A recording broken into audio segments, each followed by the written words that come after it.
Checker flag flies. Winner of our mock race.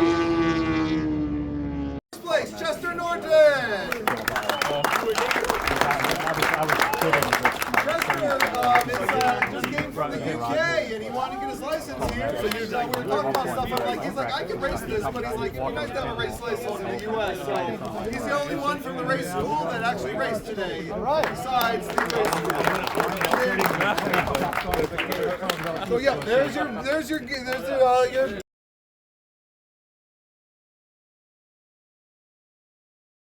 Coming in first, Chester Norton. Our new business friend. Came to California and took 2 first places. I had a lot of fun talking to him on the phone. That was cool. I dig it. This is what we do, guys. And last but not least of the day. Oh no, we still have to do